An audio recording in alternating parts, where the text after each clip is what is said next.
Hello, everyone, and welcome to Chasing the Puck, episode 21.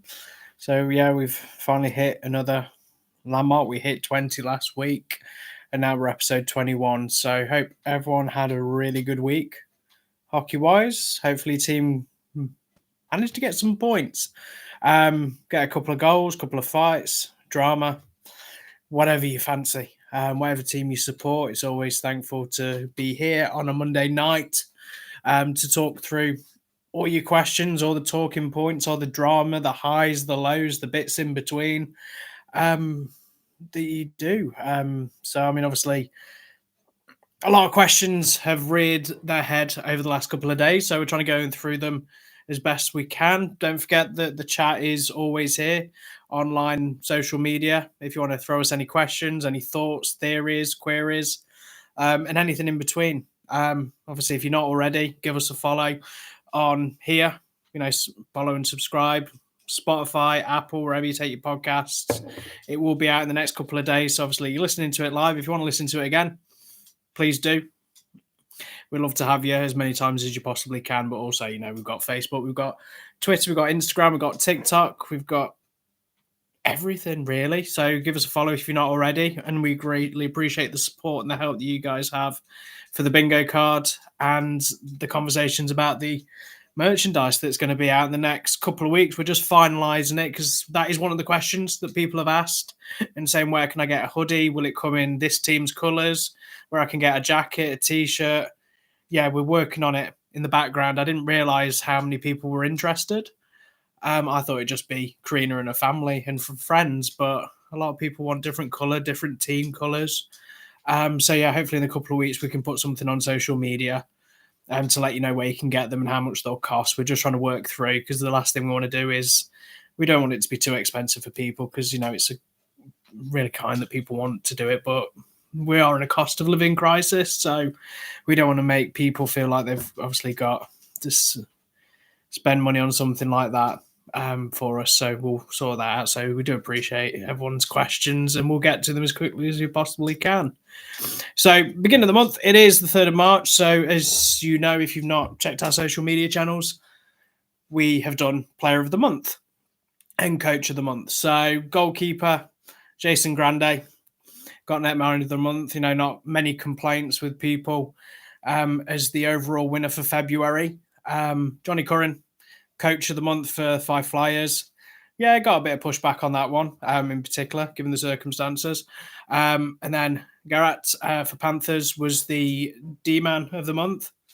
Really great points that he's picked up, and his defensive record speaks for himself. That was a very close one between him and Cooper Zach. So that was another really good choice from the fans that voted for it over the last couple of days.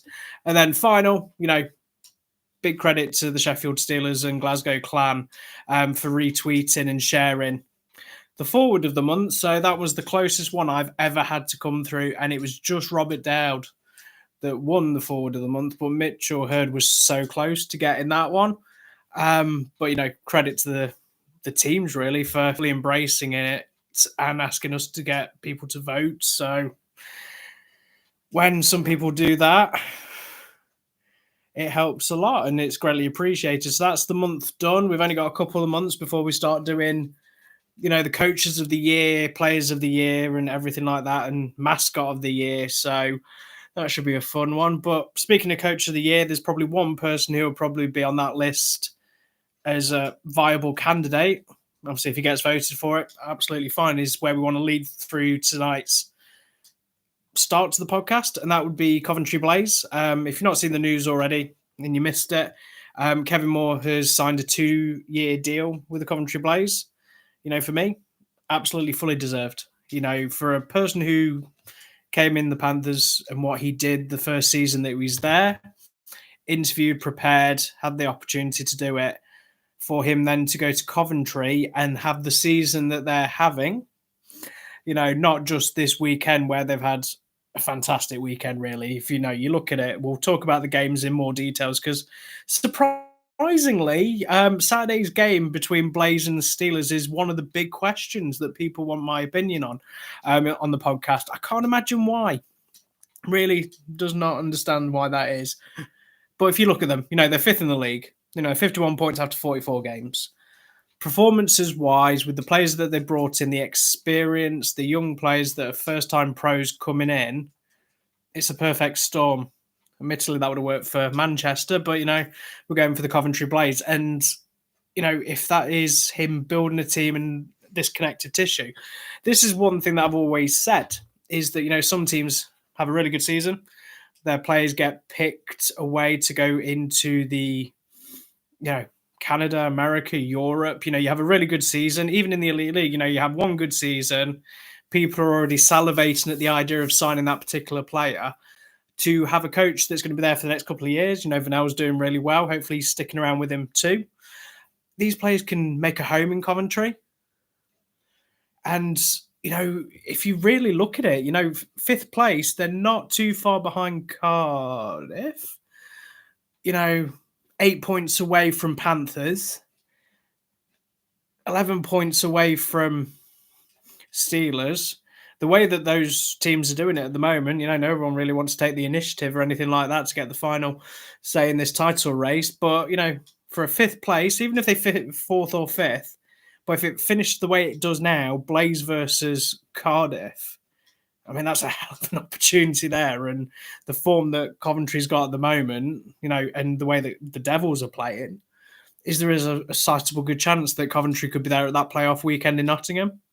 And don't begrudge that, but it is a really good signing for the club. And this is the thing that Coventry's had for a very long time is they've had a coach. They have this continuation, this idea and this ethos now that, if you look at the back end of last year, people were complaining about Coventry's attendances and would they have to make a step down the league because they weren't getting the numbers in the building and their performances and their finishing positions. And now look at the, in Sheffield on Saturday, big turnout from Blaze, from Coventry to Sheffield. It was noisy, it was raucous, it was loud. It was great to see the Blaze fans there. And, the home games, attendances are big and the fans are really enjoying it as well. And they've got signings that they can look forward to. Kevin Moore's won Coach of the Month. Some people have said about, Matt Robson, he's won the netminder as well. But there is some really good forwards and some D as well for Coventry Blaze that, are part of the conversation, really, that have performed immensely well. The problem is that, they're at an age and the youth that's there is can they keep these players for the next couple of years because they're building something. We look at where Manchester Storm was last year, the performances that they had and where they are currently. I think with Coventry, they've got, watch this space. They've got an opportunity now to make some sizable difference within this league. They can go on a run and perform really, really well to either, get through the quarterfinals and make a state of claim for that playoff weekend. And, we said it last week. Was it the week before? In the last couple of weeks where, it would be nice. I remember saying about the cup that I picked up that had, like Vipers on there, all the same name faces at playoffs, but it would be nice to see Blaze on that again in a final or an opportunity to play. And, they're doing the right things. Sign him up. People can't come and knock in. Loves the area. Close proximity. Seems to be really enjoying himself, but he's made a team that, are very defensive, hard to break down. They've had some moments where, they've conceded a lot as well. But, to go and play against Steelers on Saturday and score 6, we'll talk about the other side of the spectrum with that particular team in the Steelers of the game, how that went to but sometimes you have to play your game perfectly and they have the perfect strategy. They look calm, cool and collective. And one thing that I've always said about Coventry is they play their Brits. Look at Jack Hopkins scoring 2 goals. Hazeldine being in the points as well with the assist. Zane McKenzie, of course, is having that two-way situation that he is doing it, but Will Bray as well. They've got these players here that are young Brits that have that chance. Some teams you'll see certain players that will never get the opportunity. They'll just go in the box if it's a bench penalty or anything like that. But these guys are playing and playing well. And, you can only go with the interviews. I've not had the opportunity to speak to Kevin more directly, but he just seems like a guy that you could sit and talk to and have a beer with. Obviously, that's not me just saying that, playoff weekend, if they don't get through, they should be around having beers with fans and whatnot. But, he just seems like that kind of really cool guy that you would want to play for. And you can be deadly serious, but you can have a laugh. And he's probably got one of the best moustaches in the league. Probably the best, if we're going to actually go in there, because a lot of them, that's a controversial thing already. Who's got the best moustache in the Elite League this year? Might be one of the end of season awards. You never know. But yeah, really, really good appointment at the beginning of the season. Really good to get a couple of years linked in. But, this is the thing with the team now being in fifth place. I was thinking about this completely different sport. Of course, I'm going on a completely different sport tangent. Is that because the league is a lot closer this year? I mean, look at F1 with Red Bull. If the teams won the league or anything in the last couple of weeks, they can start planning for next season. It can be try new things, try new systems, see what players are like. In Formula One, they can start looking at the car and start thinking about what they need to do with the car next season. These teams now are playing. Nothing's over with in the nicest way. Belfast could go on a negative run. Steelers could go on a negative run. Panthers could go on a negative run. Cardiff are on a negative run.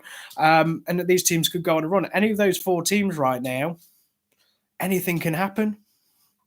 And, there's a lot of sting left in the tail, if I'm honest. But, at this moment in time, Belfast have that one game over Steelers. They'll want to dust themselves off over the weekend. I was out Friday night as the Storm game was happening and generally was very surprised. Had so many memes ready. They got the game back into equal pegging and then, it kind of turned on its head. So this is a lot of changing, really, where a lot of teams that, the only one of the top three that probably had the best weekend possible was the Panthers, and they're just kind of sneaking up in the rear. And then you never know with these things. But yeah, Coventry, great news today for them. 2 years more of Kevin Moore. And, they can start recruiting, they can start planning ahead, start having those conversations. Still a lot to play for in the league, still an opportunity in the playoffs. And that'll decipher some decisions. But they've now got themselves in a position where they can start having conversations with people and say, you've had a really good year here. I'm going to be here for 2. What do you think? We can put a break in it after 1 year, but let's have the next couple of years in Coventry and see what we can do. Make sure that those players don't get snapped up in the off season and actually have them readily and able to play again in this league, that they know the systems, they know the way they want to play, and push on to wherever they finish in the league. So that was Coventry, the second team that I wanted to praise.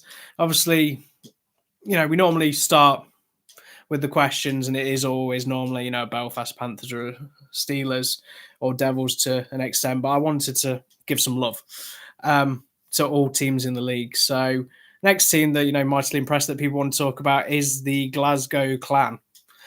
People are saying that, can they, with those 2 games in hand, taking on Guildford, can they push for that position really for 6th place, or could they even push for 5th, depending on how Devils and Blaze finish the season? But with Clan, in the nicest way, did anyone think that Clan was going to get the 2 points against the Giants on Sunday?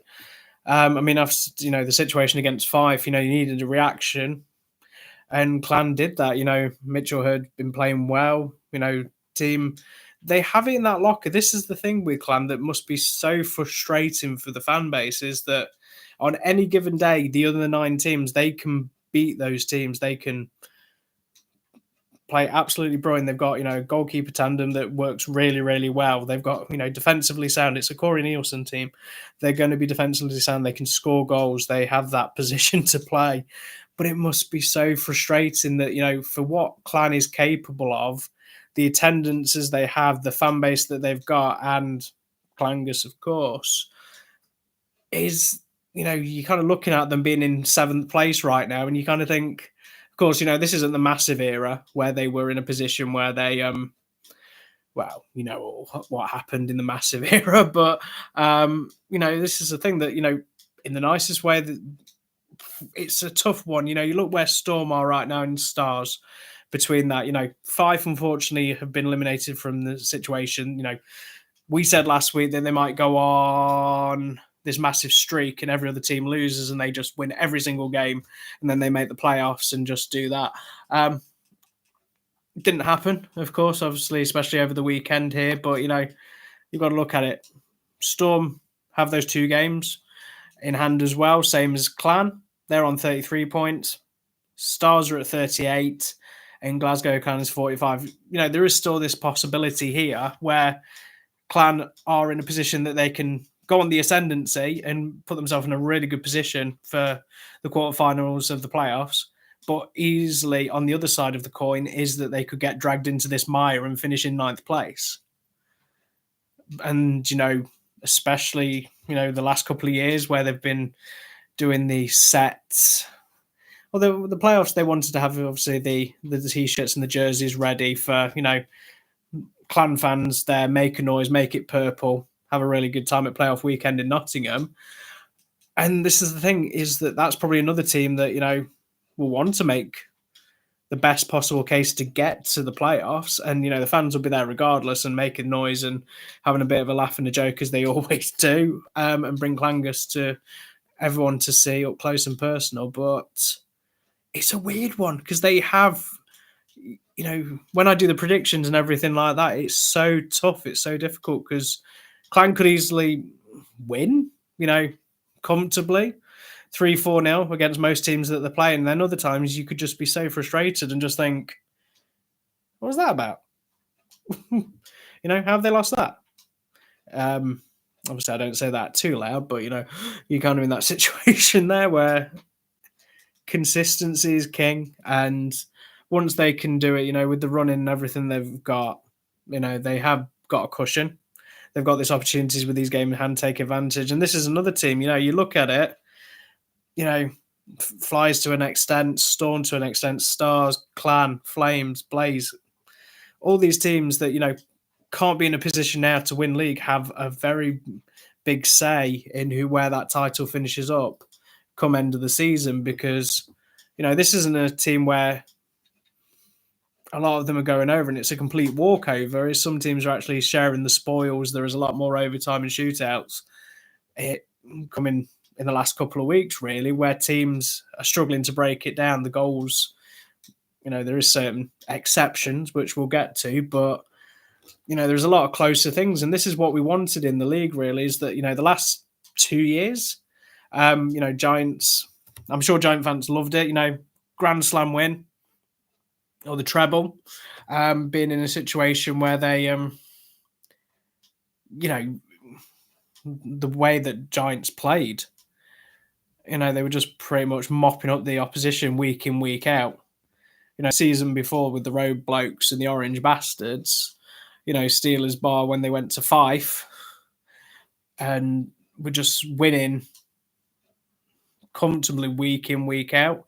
This year, this season, teams are just sharing the spoils and, this is what we wanted in the league. We wanted a competitive league and you wanted to obviously get the excitement levels because, in the nicest way, Flames being in 6th place, the way that they've been playing and the attendance that they've been getting, 4 houses pretty much in the last 8 or 9 games, is a testament really, is get more bums in seats, get more people coming through the door and, it only makes the sport bigger, stronger, better because, you see it and, you see it in Scotland really, it's Celtic and Rangers every year. Aberdeen kind of throw it in every so often. People want that excitement of, who's going to be this year. Is it going to be, 1 of 3 or 4 or 5 teams? We said it last week, is the Steelers versus Panthers rivalry back? And the biggest thing more than that is that, Steelers had the number off the Panthers completely for the longest time. The fact now it's competitive and Panthers are starting to get points against them again. this is what it makes it more exciting. Teams going into a game and you're thinking, well, we're just going to roll over on these and not going to beat them.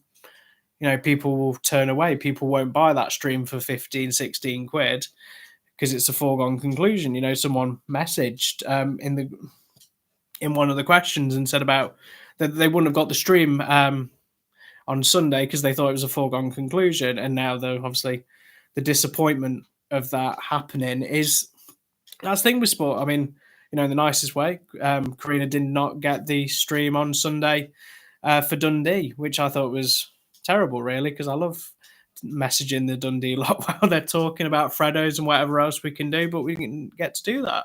And obviously, 10-4, you miss that as well. But, credit to the two teams there. I would have to say, from, a lot of times when we do this stuff, we always talk about how good, the top four teams are. But for Clan fans, they are probably really proud of the weekend they had. Same with Storm fans. Storm have had that last, couple of weeks, the management changes and everything in the building and, buddies that have come in, but they have come out on the other side. They're probably not happy with being in ninth place now, but, if you're going to have a lull when it needs to, and now you're starting to pick up points at the back end of the season with games in hand, it's not this where they were the season before, but, the fan base is, it's been busy nights. Lightning Jack's being Lightning Jack. Teams playing, always seems to be a fight or whatnot or something that's happening within the realms of Storm. Still things that they need to obviously get a little bit better. Obviously we could go into there, but the fact is that they're scoring goals, they're conceding. Tendek coming in. He was obviously one of the players that kind of was there or thereabouts as well on the netminder of the month. And, for someone to come in, you look at these mid-season signings, a lot of the netminders that have come in this season, mid-season, have just stepped up and done a job. And, this is the thing with Storm, Vendiger, Dale, they've got so many netminders. They just seem to look out. I mean, obviously, you would say Matt Ginn, well, a little bit of favouritism because obviously became head coach and everything like that. But, Storm have had netminders that they look out with really, really well. And, easily, the nicest way, all three of them netminders for Storm could find themselves at one of the higher teams up in the Elite League. Not saying that they would, but that's the quality that they've got at Storm. And this is the thing is that, they have the talent at their disposal. So I don't think they'll be in the bottom two. But credit to them to have a really good 4-point weekend. And they have every right to celebrate and succeed. They probably looked at the fixtures before it started and thought, well, are we really going to get anything Friday night against the Giants? And they did. Credit to them. This is what I've always said. If you bet on these things and you think there's an absolute guarantee who's going to win, it's very difficult to predict scores and who's going to win, which I found to my detriment. But, what can you do? So let's have a look at the questions on the board. So first question that we got was, what fictional characters would you pick for a hockey team? Now, this one, I'm not sure who sent it in. And if you did, and you want to let us know, it was absolutely brilliant. It was very outside the box. That's kept me busy the last couple of days and thinking about it. So, for me, I was thinking, Frankenstein's creature is the netminder, because obviously if Frankenstein's going to pick, he's going to pick a couple of good netminders. And, he's big, he's lumbersome, he can save. Of course. So next person that I was thinking as well was Gollum from Lord of the Rings. Just thinking that one really more than anything is because, he gets the puck, he's precious, and he'll want to keep hold of it, regardless, no matter what. Stay-at-home defenseman, keeps it on the puck. So having a look on there as well. Needed a bit of edge, really, to the defense. Sometimes that you can have that one there. So I thought Jack the Ripper would probably be a good one. Quietly goes about sneaking in as a forward. You don't see him coming, stuff like that. Also on the forward line, fictional characters, T-Rex from Jurassic Park, you know, they'll know who he's there, but he's just big. He'll get in the way. He'll, block shots when he needs to. He'll block the goal of the eyes of the goalie as well. And this is where it kind of went in because you can think of names. Obviously Del Boy's equipment manager. I would say there's probably a few that are a wee bit like that, but Scrimping and Scraven. But you look at it and then you think, what could it be? The genie from Aladdin. There's just so many different ones there. Lion King. But yeah, put it in your chat. Let us know on social media. We'll put out the question as well. Which fictional characters would be good as a hockey player? Hopefully, nothing in that icebreaker book. I hear about that book every time, and I've not read it. So I know that that's a fictional character, but I don't know if they can play hockey or what they do as well. But but yeah, looking at the other questions as well. So someone said, the UK Armed Force Championship inter-service games in the evenings and then games all day Tuesday and Friday. It's free to watch at I Sheffield. Can you let the fans know? There you go. If you are in the Sheffield or the local area, we've posted the link on Facebook. So let's have a look at that. So, always great, the armed services, to see them playing everything like that. So if there is an opportunity to get down and give them a watch, I Sheffield's great. If they've got the pies, obviously that's always something I would say. But grab a pie from I Sheffield. It is one of the top foods that I've had in a UK rink this year. So let's have a look. So championship is Monday the 2nd, Tuesday the 3rd of June, Wednesday the 4th, and Thursday the 5th of June. All face off at 7 hours. 7 p.m. 7 hours? What? No, 7 p.m. between the 2nd and the 5th of June in service championship fixtures. We'll put it back again on our social media channels. I'll get the photo and put it on there as well. So throwing it up, we've got the flashes of forward. Yeah, that sounds good. Hulk for the enforcer. Obviously it would be what people say is, can Robert Dowd take on the Hulk? That's probably a question there because I'll say 2 enforcers head to head as well. Wolverine. Feel love for Marvel. Superman. Faster than a speeding bullet and all that. Flash and Superman together, they'll be fast. But that's the kind of thing, more than anything, if you think about it, it's a bit of fun, That's what I think we need to have in this league sometime, is that everyone's very much, it's that getting to that time of the year that people are saying things that they shouldn't. And, obviously over the weekend, there was some xenophobia and xenophobic comments that were passed around about teams, and it's not on. Really, it's we love the sport that we love. We want our teams to be successful. We want the league to grow, and I've seen it. I've seen wrestling fans have arguments because John Cena's turned heel. Spoilers if you've not watched Elimination Chamber. Awkward. I don't want to hear any complaints. But football fans, cricket. Every sport has fans that obviously want their team to win and will say things that is uncouth and everything like that. And we can have a laugh as a group and a collective. We can all come together at playoffs, all stars, all these events, and we can let our hair down if we have hair, and just have a bit of a laugh and a bit of joke. At this moment in time, people point comments say, how can Fife, who's voting for Fife getting coach of the month for February? And at the end of the day, fans are entitled to their opinion. Fans are entitled to their thoughts and feelings and emotions, regardless what happened, really. Which leads into very nicely to one of the next questions that got passed to us on the mailbox. Always appreciated. Is, do fans have the right to boo their players, fans, and whatnot after a bad game? Thank you very much for whoever sent that one in. So obviously the last couple of weeks, we've had home teams booing the opposition. It's a family sport. It's, these things should be applauded. And, should you celebrate an away team scoring a goal at you at home and stuff like that? And of course, this weekend, there was a smattering of booze in Sheffield. In the nicest way, if there was a lot of booze and it was unbearable booze, don't you think I would have got a video of it? Don't you think I was fully set up and prepared to take set video to post on social media? But there really wasn't. There's a smattering. In the nicest way, most people left. As soon as the 50-50 had been done and the shirt off the back, most people were leaving. Blaze fans were, is this a library, fire drill, and everything that was in between. Of course, there was some booing. Have I ever booed a team off the ice? Yes. Did I feel that was the right thing to do? No.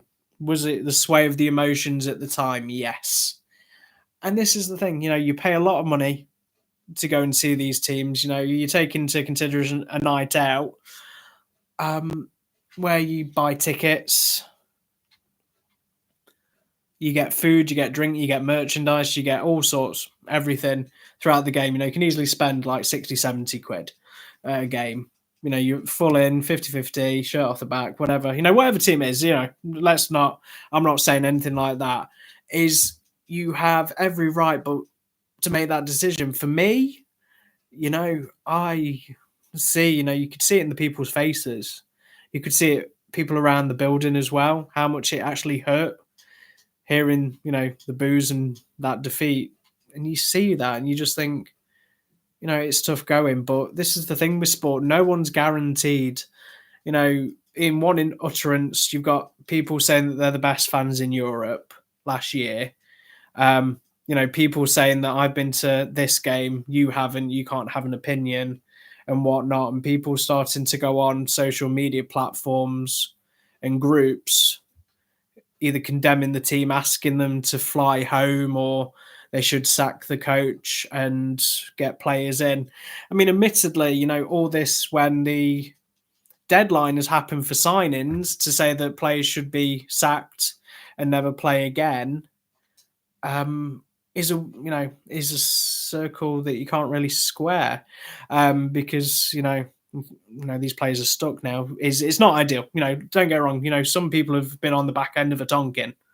It's the reaction more than anything. Everyone came into that game kind of feeling, okay, Friday night, Storm have done Steelers fans a favour. Let's take full advantage of this. And they didn't. And then, there's this what ifs. What if Giants won the 2 games? It would have not mattered. What would have happened if Steelers didn't lose to Cardiff on Wednesday, if they didn't lose to Coventry? So many things like that. But this is what sport's all about. If sport wasn't unpredictable and it was all a foregone conclusion, would we still be in the situation? Admittedly, the eyes of the victor is very different to everyone else. If your team's winning week in, week out, that is going to feel pretty good. But it's the humbleness of in defeat and respecting the opposition that you played against to fully understand that you've played against a really good team that's got your number.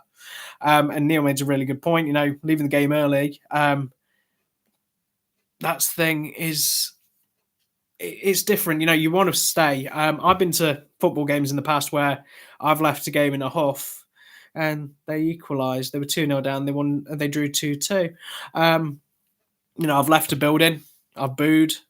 I've done so many different things, and it's tough because when you think about it, it's emotion. You're not going there completely detached of the situation. Most people there at a game are fully bought in, dialed in. They know every player's name. They probably know their middle name, their dog's name. And whoever, they fully invested in this team. And, the perception more than anything is that, the scoreline losing 6-0, you look at the stats. Last time it was against Giants, being shut out at home in 11th of March 2023. Thank you, Pete Spencer, for giving us that tidbit of information at the weekend. And, first defeat at home, because obviously social media was the chase is back on. 10 in a row wins at home. Can they do it again? Sometimes things set the scene. There is this old adage of when you say certain things, you're kind of playing into the narrative. It's like EastEnders. This is going to be the best Christmas that Walford ever has. And then every year someone gets murdered or something blows up. I think that's a Doctor Who reference, actually, thinking about it. But yeah, this point still stands is that, you setting yourself up, certainly, you have to sell the circumstances around the game. Of course you do. And that's obviously what we talked about last year is that if you've got that added edge, Giants versus Steelers, if, for example, they were playing each other this week, there'll probably be posts, updates anyone. Just this backwards and forward, probably photos of Scott Conway and Kevin Tansey in different positions between the two teams, backward and forward, head to head, and everything like that. But this is what it sells: is that every year something will sell a particular game between oppositions. Devils have had it before. If there's a fight the previous game, and then they're playing that team in close proximity, people are going to bring that to the forefront of attention because it is a selling point. Oh, is there going to be a matter of revenge? Fife versus Belfast. Is there going to be another goalie fight? Is this going to happen? People have to remember that, the attendances are good, but if the attendances are good, people want to pick up the streams. You want to pick people up, especially. This is what I've always said is that if you look at a game point of view, is that in the running, if you're a Belfast fan, if you're a Steelers fan, or if you're a Panthers fan, and your team's not playing Friday, Saturday, or Sunday, but from a title race point of view, is you want to know how, best example really is Belfast played Friday, Sunday. How many people from Belfast Persuasion bought the stream to watch Steelers versus Blaze? We've said it, if you're on Sky Sports and that's the title running, that's the title race, you would tune in. You go, okay, it's on Sky. I'll watch how this team's done. If they lose and get battered or they win and stuff like that, you're watching it, but then you're watching it through social media. You're watching it through the highlights packages and everything like that. That's where I think some of the fun kind of gets left out by the wayside, because if you have that, really, don't get me wrong, I was, salivating Friday, Saturday, Sunday to go on social media after the game.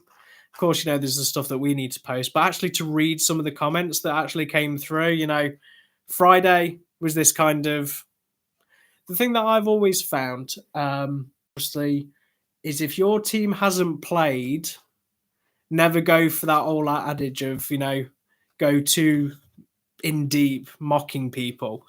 Because obviously you've gone from Friday where it's like, oh, the chase is back on. Oh, they lost to that Manchester Storm. Laugh out loud, la la la. And then people keep receipts in the nicest way. People will look at what happened Friday. Okay, you said that. That's cool. That's fine. Saturday, something happens. People will come back to it, and then obviously the cycle starts again. With Sunday, the roles as a reverse, and then the Wednesday and then Saturday they'll just go through ever as well. It's this is the thing. We want it to be a strong league. We want it to be competitive. The best thing is if there's 4 or 5 teams that are gunning for a championship every single season and are recruiting well the best possible players from Canada, America, and Europe, and the UK as well, of course, is a tough one where you just look at it and you think the stronger the league is, and this is, I say it all down the leagues, is, you never want a team in the nicest way, my start really was more elite division with the social media side of things. So Nottingham Lions, which people have asked me a question about, but my example for that one is Solway Sharks. I remember watching Solway come to Lions games, and they've got some young Brits. The players they had back then, the last couple of years, and they would, Lions would go up to Solway, Nottingham, and just watching a team of such talent and determination, everything like that. They turn teams over, and they're fully right what they've done of going up the divisions now and seeing how well they're performing. Absolutely great, absolutely perfect. They're recruited well. They've got some top talent, but it was a position really where it was theirs to lose in the league. And the last couple of years there has been Giants have been dominant to get the treble. Steelers with the Grand Slam the following year. Is I would like a break from the pack. I would like 3 trophies, a different winner each time. That's just me. I just feel from the standpoint there, sharing out the love, sharing out the trophies would be good for the league. And then from a recruitment side of things, is you just don't want it to be top heavy, top ended. But when you look at a league of the team of 10 that's there, I get what people are saying about the fly situation and stuff like that. But now we are looking at a league table where, I mean, if you're one of the top 2, 3 teams playing five, anything can happen. Lottery that, they can turn up, they might have a stroke of luck, whatever happens there. Storm are in the ascendancy in the nicest way. Giants probably went to look at that against playing against Storm, thinking, okay, where they are in the league and the performance in the last couple of weeks. But they did the job. They got the 4-point weekend, all training all week. They probably thought, let's at least get 2 or 3 points from that weekend. Come out with all 4, perfect. Stars, I'm not going to beat around the bush. The performances that they've had this weekend. How short bench they are, and how many goals they conceded. Not great, not ideal for them. So that kind of negates my point that I was making. But we'll skip on that one for now and go to Glasgow Clan. We've said it, 2 up, 2 down. But every given day, if you're going to play against a Clan team, they've got the players to turn it in and dial it in, and you're coming back from a tonking from them, or they might just give you a slender lead, take it overtime and win it on shootout. But they're capable of beating any of the other 9 teams that are in the league. Flames as well. They have performed really well. I mean, you've got to look at their recruitment, the players that they're bringing in. I'm mightily impressed with Paul Dixon and his team, really, and finding these players that are just very talented and in the nicest way that they've come in this season and they've made an immediate impact as well. If you can get players like that, because some players come in, take a couple of weeks to settle and gel and everything like that, but they're doing really, really well. They can easily push up for 5th place. And then you think, Blaze, we've covered them, having a really good season. The Devils situation, since the Conti Cup, the way that they're playing, as long, bit hit and miss unless they're playing Steelers on a Wednesday, then obviously everything changes. So they probably just want to play Steelers on a Wednesday for the remainder of the season. I'm sure they do. Panthers, 3rd place position. They've got, game on Wednesday, that game in hand. They go 2nd place, game on Saturday, playing, Steelers versus Nottingham at the Motorpoint Arena. That's going to be an interesting game. People are saying about Panthers having those 2 games against Belfast, but Belfast will probably have the title wrapped up by then. But, if the way things are going and the chopping and changing with the teams and the position and everything like that, I mean, what a hell of a weekend that would be as a title decider. And that'd be a good games to go to. But, consistency is key. So let's have a look at the other questions that have been sent in. Not a few more of fictional characters to be in your 5-a-side hockey team since we had the Flash and the Hulk. I think obviously we hit a crescendo on that one, but obviously doing that. Favourite hockey team, Toronto Maple Leafs. You didn't say which UK team, so I'm just going to say Maple Leafs and turn that question away because I know what people are asking again this week, and I'm just going to say, yeah, we'll just leave that one for that time. So let's have a look. We covered the back end with Coventry and Cardiff, and so another point in the question that someone said, so there is another part of the question about Guildford and Coventry's form, is if they continue, is there a possibility that Cardiff finish 7th? I mean, people throwing questions at credit where credit's due tonight. People who have sent their questions in this weekend have really brought some really good questions to the table. I mean, you've got to look at the form. In the nicest way with Devils in 2025, the form hasn't been where they want to be. When they played 42, 25 wins, 15 losses, 2 overtime losses as well, points that they picked up recently. The thing is that ever since the Conti Cup, the injuries that have been mounting up, that, it's great that they've got Pelini and Riley Brandt back, that people said, waste of an import, but look how we did as well at the weekend. I don't think there's a possibility they finish 7th. I do feel that the way that the form is going like that they need to definitely start picking up points and just hit that form at the right time. Because, look at it. Next week they've got to travel to Belfast and play in a final. The last time they played in Belfast, they lost by 6. So it's going to be a very different game. It's going to be a final. There's the bounce that always happens on them. That's the other thing, really, is that what happens in that Challenge Cup final. If Belfast win, does that just buoy them up and continue to go in the Elite League to do the double? If Coventry do it, the points within, that means Cardiff's then got this points in the background with Blaze backing up for them, but they might have success from the Challenge Cup as well that could just push them into the nearest dimension of playing really well and being a top form pool team for the last part of the season when they need to be. But, they've won the Conti Cup, only the second team after the Nottingham Panthers. Yes, I'm still legally obliged to say that every time I mention the Continental Cup. I'm not getting bored of it, so don't worry about it. But yeah, they probably, I was watching a game because I was getting some video footage to do some videos, and it was a Steelers game, and they were saying that Steelers needed to win this game to catch up for the Cardiff Devils, or Cardiff Devils would be too far ahead, and that was from December. So you're kind of looking in a position there that how much has changed for them and the run that they've been on. Points per game average, they've just been struggling. I don't think they're going to hit 7 to answer your question, but they'll be locked in.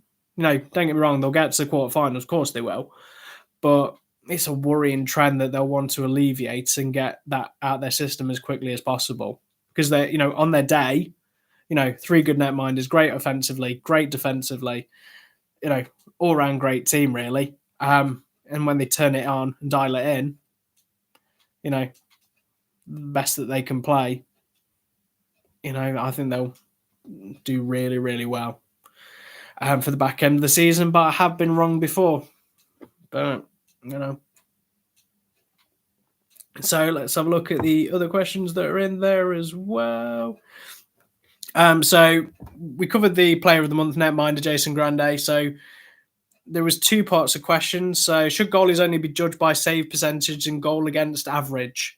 Obviously, if you didn't see on social media, we had, Grande's the best, Greenfield's the best, Besco's the best. Any netminder for the past 20 years in the league is the best. Brian Stewart came through, Barry Bruss came through, goalie Neil from Steelers. There was just such a wide array of netminders that got pushed into the top bracket of best netminder. And that just seems to have been something that's kind of hit the forefront this season. That's just, we've had it in places before, McAdam as well. There was that kind of thing, Greenfield versus McAdam, Besco versus Greenfield, Rock, last couple of years, there's always just been something between those top tiers, with Carruth, Ben Bounds, Shane Owen, and everyone. So everyone's got their favourite netminder. I've said this once, I've said it 1,000 times. I would not want to be a netminder. You've got to be something to be having someone shooting pucks at you for a night, how fast they go and how quick they go, and having the hand and eye and coordination, and seeing them doing their drills where they've got the music in and they've just got a little ball and they're just bouncing it and catching it and everything like that. Sorry, it sounds really weird when I say it, but you know what I mean. That just like really fast thing. But yeah, hand reflexes, hand-eye coordination, everything like that. So they're a different breed, in the nicest way.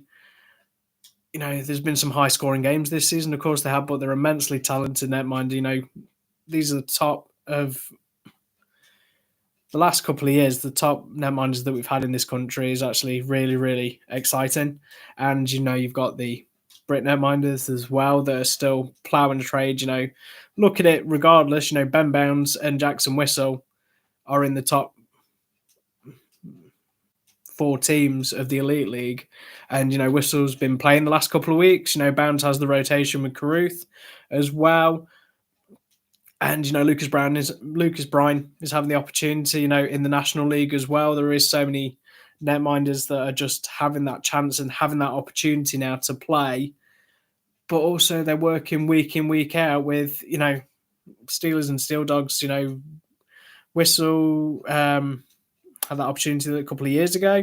Warburton's there now, Norton, Crow, going down a route there. Lucas Sheldon's working with these players that are coming through from the Panthers, like Bednar and Grande. They're all having these opportunities, and Tyler, when he had the opportunities that he had at Devils as well. Max, Luca as well, Lucas at Hawks. There's just so many players now, Gospel. There's so many Brit netminders, but people are very defensive with netminders. Forwards and defensemen are a very different kettle of fish because, they're one of, if you're playing 3 lines or you're playing 4 lines, depending on your roster, there's always that backup that, that person can be doing pretty well, but it's part of a collective. If you're a netminder, if you're playing week out, Max Wright, as Anthony's saying, 30 saves a night. These players that are playing week in, week out, that is that number one. We talk about the 1A, 1B, but there's a lot of teams that are just basically going, okay, we've got you as the netminder. You're going to play 60 minutes because we're not going to swap it.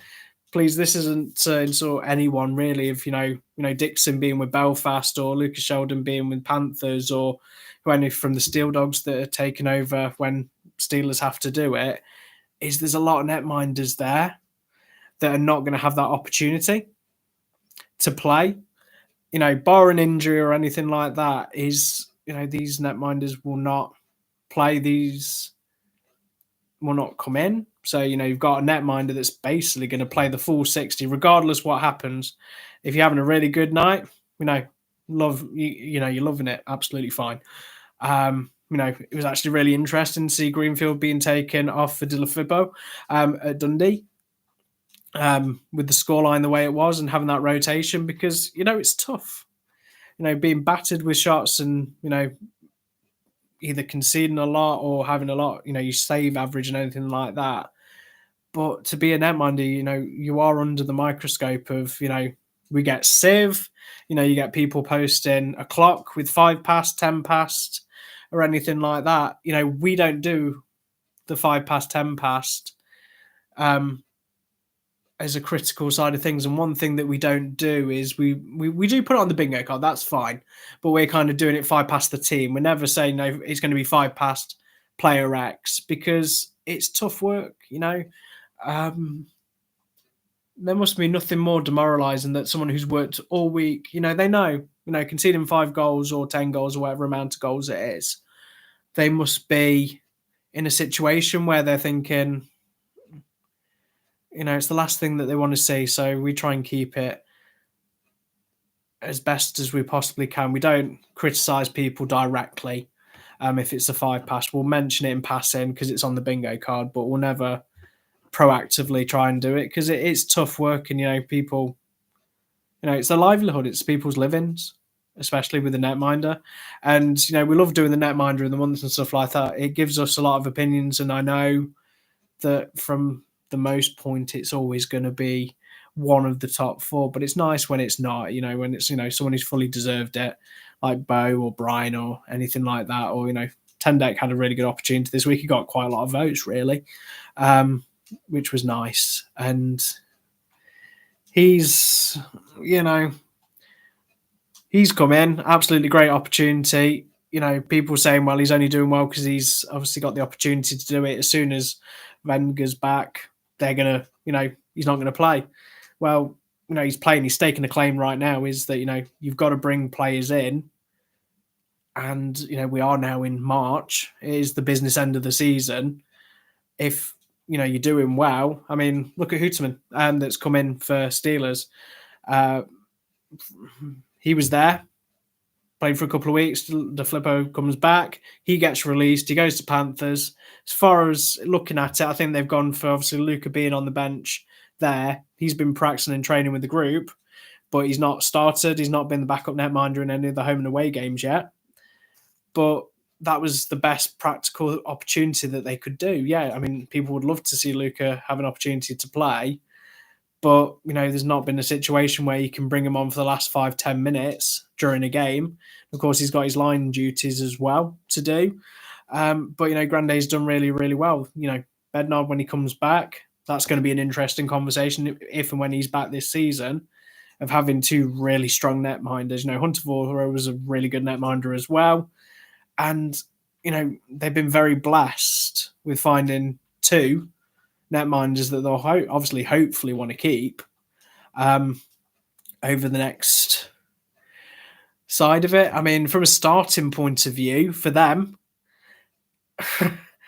Bednar's played absolutely brilliant the time he's played. It will depend on the injury and, that effect and how he feels after it when he comes back. Obviously, you want to give him an opportunity, but Grande's done everything he needs to do. He's set a record. Panthers were very quick to post that record on there, and John O'Bullard to post it on social media as well to, the facts around it. And it's very rare to see, Dowdy did this year with the 357 goals. Batch, of course, recently, Joey Martin, is that you want records to be broken. You want to see things like that. Of course, there's certain records that you don't want to be broken, like lowest point total or anything like that, given the circumstances of the team that it relates to. But you are in a position where, these players, I was talking about this the other day because Scott Allison is going to Steelers in a couple of weeks' time. And I said, in 5-10 years' time that they're going to be doing those events, but, with certain players, like Robert Dowd, Jonathan Phillips. There's players now that I've always said that you're watching players now that are going to be in the echoes of history. I think about the times, seeing Karki play, Myers playing, and all those players now that you don't see playing, you do miss them, like Rob Farmer. You're kind of in a position there that you think about it, you watch those games and then play, and you don't appreciate it until they're not there anymore. And that's one thing that I've kind of learned last couple of years. There's probably players in your teams now that probably will not be at your clubs next season. Sorry, it's just the way it is that people want to make the move, make a change or anything like that, and go and try a different type of hockey. But you just got to remember, you appreciate the moments that they were there at your team. Because, I've been there, I've seen it. You want people to come back. Then you see the announcement that comes through saying we'd like to thank them for their services. They've opted not to re-sign. I mean, look at Sam Herr. I mean, he went, had a good couple of years in Germany, and very lucky to have him come back to the league, 3-4 years, a bit longer than, people wanted, because obviously there was at the time, he was kind of the first, I mean, to be fair, I think every season he was the first name on every Panthers fans list to come back. But then the same with, Belfast, players like, Goodwin coming back halfway through the season, but they've got players like Conway, they've got, Besco in the past, Bast, Roach, Hansen, Cardiff as well, Riley Brandt, Pellini, Joey Martin, Stephen Fournier in the past as well, Gleason Fournier now, of course, Steelers, Baumas, Tansey, everything like that. Fife, of course, Shane Owen, absolutely given. Emmendale, who's back as well now. Every single team has that player that right now they'll probably say, regardless what happens, either he's signed or he's due to sign in the next couple of weeks.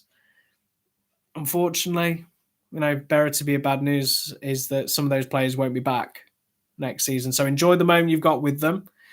And, I think for Panthers' point of view, they'll definitely want to try and keep Grande or Bednar. If they get both, then you've pretty much got, something right there that you've just set your stall up very quickly. We finish whatever, the third at the moment. It could be second, it could be first, whatever it needs to look at.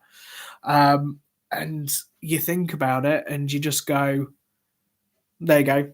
That's the conversation, because in the nicest way, if those two, I mean, look at it, depending on what Belfast do, depending on what Cardiff do, depending on what Steelers do, they probably can have 3 or 4 players that are probably a couple from Panthers, Manchester Storm, that look at a bit of a swap and a change that could instantly fall into those teams within an instance to sign it. And of course, there is players in Canada and America and Europe that they can sign as well. But if players that have performed well and at the top end of this league and they become available, and they're settled, you're going to take a stab at them. And obviously, Anthony said about Shane Owen at National League Five Flyers.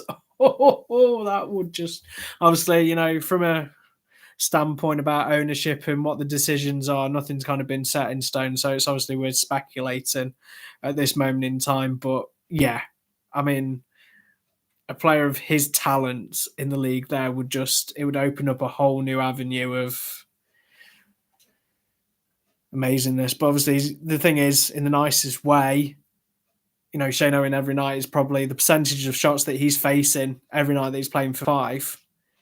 If they recruited well and playing in that division and take a step down, he'll be taking less shots per night because the team around him should be in a really good factor. But, it's a tough one. I did say that, they were going to go on this streak for Fife, and it feels weird that it's March that they've got in the games that they've got. And I keep saying it, if there's one place for the rink tour for 2025 before the end of the season, I feel like I need to go back to Fife. I think it'd be good to go back to Fife. The Stovies are great. Fan base is great. The media team was so kind and courteous when I went up.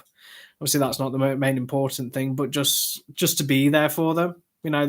It's personal preference for me. People can say, well, that's just weird or whatever you want to do. But for me, I'd love to see the car park again. That was an experience. But, hopefully it picks up. Whatever happens this season, I know no one wants to see it, but it is a warning sign. That's the thing is that, this league is growing and growing week in, week out. But with all the growth that's happening and all the things that are happening in this league of better players, better UK hockey, the right appointments within the boards and everything like that, is something like this is happening. And you don't want to see it. You just want every team to be prosperous and playing week in, week out, get the best players, best attendances, best ice, best equipment, and every team to have an opportunity to win. Of course, there's going to be winners and losers. Of course there are. But unfortunately, we're in a situation where you look at it and you think, they're going to fulfill their fixtures. They're doing the sales that they need to do over the last couple of weeks for merchandise and stuff like that. But seeing their players week in, week out, I'm proud that the coach got the coach of the month as well. But, they're still playing with a smile and still having that opportunity to play and try and win. It's good to see. And hopefully, obviously, it all picks up for them and we get some good news over the coming weeks that hopefully when it comes out, we'll be the first ones to post it and let you know what's happening going forward. But obviously, Karina won't let me buy Fife and be their owner because apparently it's not something that we can afford right now. But, it is what it is.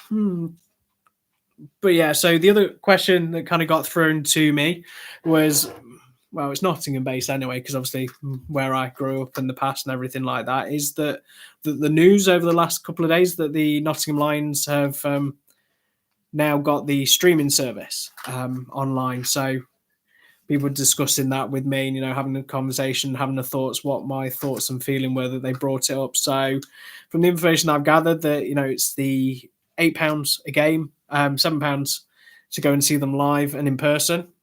Commentary that's always there, Dylan doing the commentary and, the camera that they've got the lines, that's kind of been a tradition. So, I've been there, I've been in the stores of that. I did the commentary for half of a season at the Lions. Back in the day, you've had stalwarts like, Jonathan Bullard's been there, Chris Ellis, two people that obviously have gone on to bigger and better things within the hockey world that kind of made their mark for the Lions. And the fact that they did, radio commentary, it's been on YouTube live for free. And we've mentioned it on the show that, about them being live and free and an opportunity to watch some really good hockey. And then, the fact is that they've kind of leaps and bounds the way they've recruited, the way that they're playing, and actually getting into playoffs this year rather than being at the lower echelons of the table and not making it through. This thing is that, all the best will in the world, having a service that's completely free week in, week out when they're playing at home for the Lions and the Lions too, to be on YouTube, which is obviously a great platform that you can put stuff on for free. Yeah, you know what I mean. But yeah, it's this thing that, there are operational costs. Is I'll be honest with you, I live in Nottingham. I've got ample opportunity to go and watch every Lions game with how close of a proximity I am from the rink. Have I seen many games this season? No. Has it been easier for me to just whack on YouTube because it's free and watch a game and dip in and dip out as and when I need to? Yes. That's the thing, is that obviously, from a standpoint of, away fans or anything like that, the travel, I've seen Hawk fans going up there, Windus Wild as well. The fans make the trips, the coaches that they do, that the teams actually implement stuff as well. But, it's square in a circle where people, if you get, if you're at the Panthers game and the game finishes and you're going straight into the Lions game and you get a discount as a season ticket holder, you might go, or maybe too much hockey's too much in one day. But footfall of coming through for those particular games is that it's an aperitif of everything that's got there. And as soon as you know that it's on a free YouTube channel to watch live with commentary, it makes that decision for you. From an overhead point of view and operational costs, if Lions want to grow and develop, having an opportunity to play those games in the Motorpoint Arena, the main ring, rather than the CCM rink, is a thing. Yes, there is going to be teething problems where people are going to be like, well, I got this for free a couple of weeks ago. Why am I paying £8 now? They've been open and transparent with the changes. It'll be interesting to see what the viewing figures look like. Is there going to be a massive jump, or is there going to be a drop? Is people going to feel like they're being forced to pay £8? But £8 for a game of hockey that's the thing, is if you're a away team, you're going to pay £7 for the game anyway that you go there. Petrol, depending on how much the coach costs or anything like that. Food and drink, you've been to a rink and you know how much the food and drink costs there. Order a takeaway. But then, of course, the other caveat is, if you're going to pay £8 from a stream and you've got a family of four, 2, 4, 6, 8. Of course, that would be spreading the cost of everything there. If you're buying tickets, that's £7 between four people. It all adds up, and I get the amount of games that are being processed and played, and it's an interesting one for me because I've been there. I've watched it while it's been free. I've said on here, it's free. Watch it. It's great. They do, high quality commentaries there for a free product. Absolutely fine.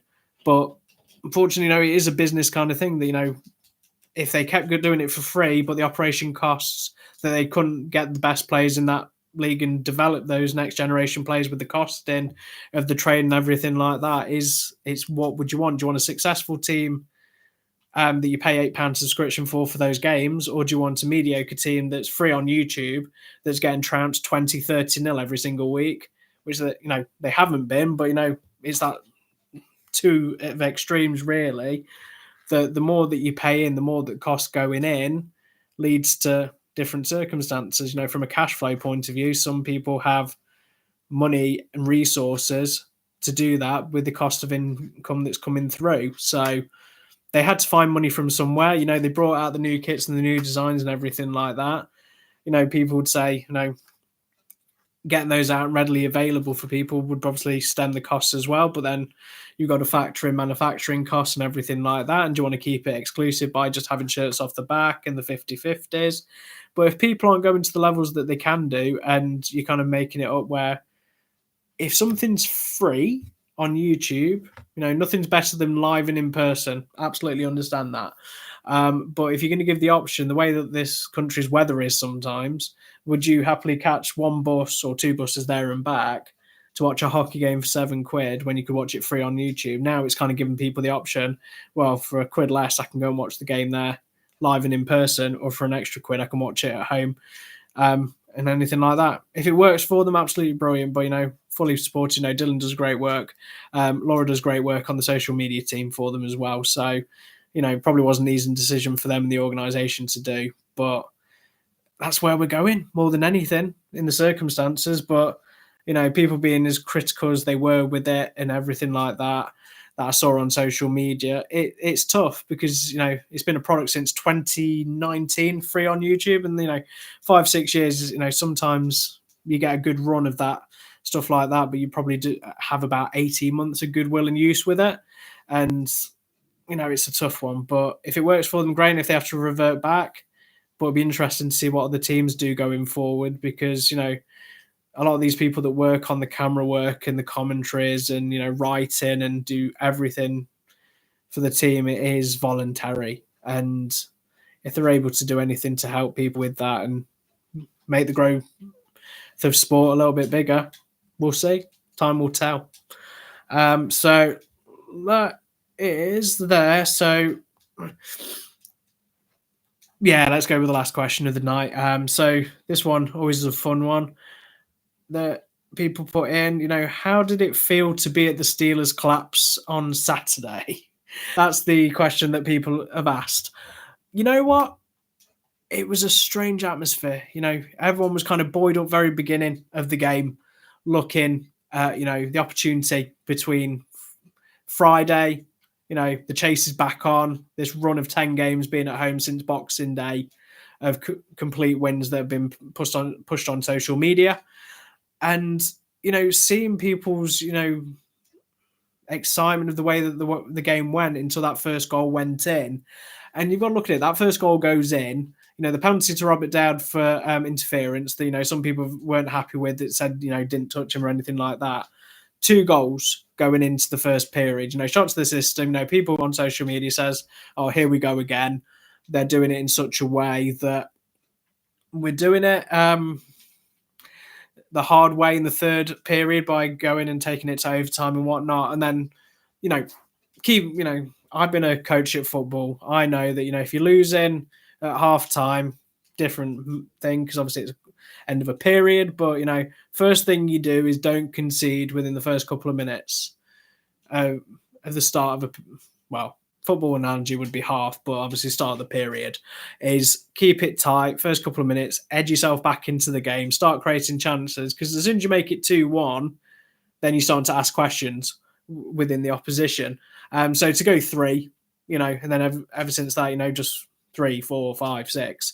And it was weird, the players, the benchers, the fans, the people around me, credit to the couple that I sit with when I'm doing my recording and stuff like that, is that, still supporting the team, still cheering, every save, every hit, every shot that they were trying. There was the U's and R's and everything like that. But yeah, as soon as the situation went through of the 50-50 and the shirt off the back, you could just see people in their droves just leaving. And, I've been at Sheffield on the Champions Hockey League nights when they've won the trophy for the Challenge Cup. And, those nights where it's been chock-a-block, you can't move in security, you're just fighting people to stay in the seat between period breaks, which is another fact that I'd say is that, that's getting a lot more frequent, not just at games that I'm hearing in Sheffield, but around the league. It's great we're getting new fans in, but I feel like there just needs to be a bit of an uncomfort, a little bit more information-wise with getting at your seat out if you see during play or going back to your seat during play. Because I've seen people get hit in the head with a puck. I've seen the blood. And, it might not happen to you or anything like that, but, security are doing the right thing. I feel like it should be a little bit more frequent, actually saying that this is what happens and don't do it. I get it, new fans, and sometimes the security get a little bit over anxious, whether the whistle's gone and they're still telling people they can't go back to their seats. Extra caution, I guess. But yeah, there needs to be that mentality. Sorry, a little bit off on a tangent there. It just popped in my head. But yeah, that's the thing is, people were very downhearted. After the game, you could the thing is that you could kind of hear a pin drop. I've been very fortunate being where I am this season with what I hear and what I can do before, after, and during games. And, being in that little area you've done, and you're waiting to leave and go through the thing is that there were still fans waiting for the players after the game, for autographs and whatnot like that. In the nicest way, I just want to get out of the building as quickly as possible, especially we go to Dundee the next day. You just want to get home and get going. But you could just feel how flat and deflated it was. And obviously, Tanya's just joined us, and she knows how amazing the atmosphere can be because she's just come back from an amazing time in Belfast, where sightseeing, got to see a team win over the weekend. That's the thing, is that that's how quickly fortune can change. For those people that were messaging saying, "Oh, I'm dreading, I booked tickets to go to Dundee on Sunday after the performance that happened on Saturday," in the nicest way, I bet you some people were actually regretting not going to Dundee, especially with their donuts, Clark's. Highly recommend. If you've not been to Dundee and had their food, Andrew was very kind to take me when I went on the rink tour. They've got some really good food. But yeah, 10-4, good buddy. That is, turnaround. And then people are saying, why couldn't they do that Saturday? Different level opposition, different injuries and everything like that. And that's just sport, in the nicest way. You can play absolutely shocking on a Saturday and then just turn it on and just circumstances, a ref's decision, someone gets ejected, look at the puck going in. You could have 3 shots and not get a single one in the goal. And then the next night you have 3 shots and every single one just goes in, lucky bounce. That's sport for you. And this is why we love it, in the nicest way. All of us are just there, enjoying these little moments that we've got. It's the tail end of the season now. There's a lot of stories to tell in this league, which is great. And, and going back on, obviously, like I said, there's a lot of teams that are now the form book. Some of them are probably looking at it and thinking it's a little bit too close for comfort, but that middle table, that's probably the key thing that we're going to take from episode 21 is the middle of the pack is a coming. And, not just for the rest of the season, playoffs, but they can be buoyed up with their recruitment, really, because this is what we want to see. The more teams that are playing at such a high level and taking points off the big boys, the so-called arena big boys, is only good for the sport because, we're in a position now more than anything where, people are asking questions. People want this sport to be as big as it possibly can be, that we all have to be on the same side and be nice to each other. And let it grow. We have our laughs, we have laugh at jokes, but one thing that I've obviously always said about people within this hockey community is that they've got each other's backs. They do, if something bad happens, we're all there, we're all in it for each other. And that's something that I'm very proud to be a part of the hockey community. The hockey family, there we go. Everyone loves that kind of saying. But yeah, so obviously, thank you very much for watching tonight's episode. It's good. Obviously, next week will be the Taylor Swift era because we're going to feel like we're 22 for episode 22 unless we get cancelled between now and then. But yeah, before I go, obviously there's one thing, announcements wise is, bit of a shocker Saturday that the content will be coming from my hometown. So I will be recording in Nottingham. So obviously people will be very much like, well, this is different scenery for him. Who are they playing on Saturday? Oh, okay. Yeah, they're playing Steelers on Saturday. So, it's different location, different videos. But obviously, one thing we always say, if you are at a hockey game, if you're at the Elite League, National League, anyone, rec hockey, any game watching your kids, grandkids, family, anything like that, send us your videos. We'll post them. We'll share them.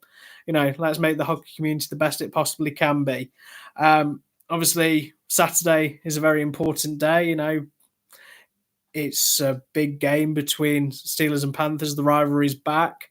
And it is Karina's birthday. So she will be an age that I'm not allowed to say on social media because she'll hurt me. But she has decided on her birthday, the thing that she really wants to do on her birthday is watch the Nottingham Panthers.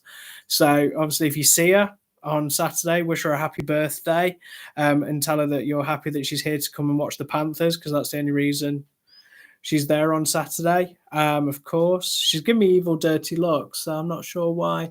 But yeah, that'll be good for everyone. But yeah, thank you very much for your questions this week. Thank you for your thoughts, your ideas of the fictional characters that should be in a hockey team. Between this season of us creating our own team and our fictional team, next week will probably be which people from history we would want in a hockey team. I'll give you a spoiler: Mahatma Gandhi is definitely going to be in the team. Napoleon, yeah, give us some names, we'll be fine. But if you're not following us on Facebook, Twitter, Instagram, TikTok, Bebo, MySpace, Tinder, any of the other channels that we're probably on, give us a like and a follow. Subscribe. One thing, if you're listening on Spotify, it'd be great if you can give us some reviews. Even better if it's a 5-star review. But yeah, give us a follow, give us a like, play with the bingo card, send us your stories, send us your videos, send us your photos. Hockey's for everyone. Let's all enjoy it. Back end of the season, before we get a nice summer break, we get the sun out, we think about hockey for a couple of days a month, and then we're back in it. But yeah, good time for playoffs, good for league. Fingers crossed I'll be in Belfast next week, but we'll see. But everyone have a good week and enjoy your time, whatever you got planned, and enjoy the hockey you're going to this weekend.